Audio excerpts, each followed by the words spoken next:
My name's Nick, I'm from Farmacist in Mackay, and we're here to speak with Heath Argent, a farmer from Kamala, with regards to his involvement in the Bluewater 1 and 2 pesticide projects. What sort of experiences have you had? Well, that was probably the next step.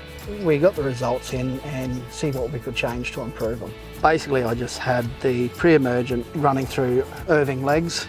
I put a tank on the front and put another set of nozzles to spray vine over the top of the crop out of hand stage, which really helped because it bought me a lot of time. Boom upgrades, I basically had a 3-valve system for a 5-row. Put a 5-valve system on. You can individually turn them off on tapered rows, short rows, which reduces spray drift, and when you get closer to your buffer zones, it's a lot easier. Chemical toxicity was very interesting.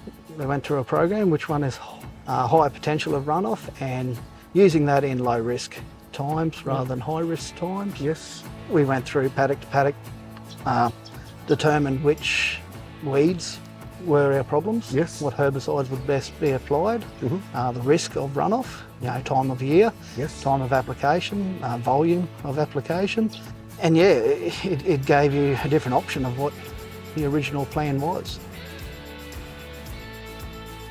We've gone to GPS tracking and variable rate for the fertiliser, and we've changed our fallow. We started putting mill mud on and lime. Chemical, well, we're trying to keep on top of weed control and grass control, so the cost savings is noticeable. And crop wise, well, the crop has definitely improved over the changes we've done. Phillip was interested in having a nutrient plan done, so at the time we had that project pod running, helping with the fertiliser rates and recommendations. It is well below government regulations, so whatever the 6 easy steps requires, we're dropping depending on the paddock history, the variety and age of the ratoons. Farmacist come on board with us, just 2-3 years ago?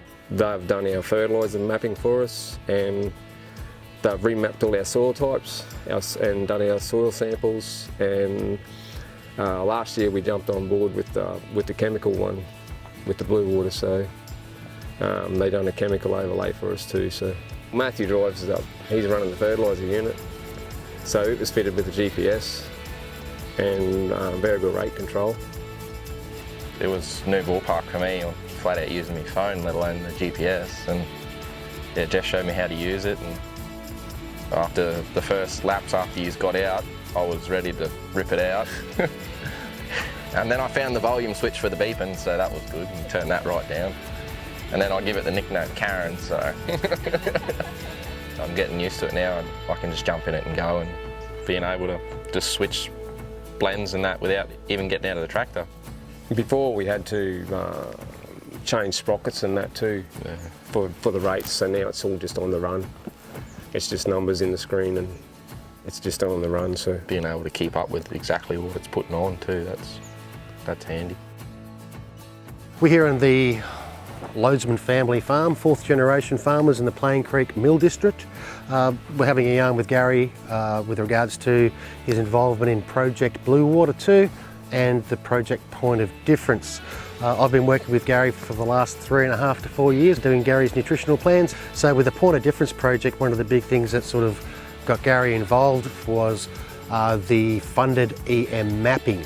So basically we've mapped pretty much the majority of the farms here. Via that we can more effectively soil test, so as we can create pretty much customised blend for the block efficiently.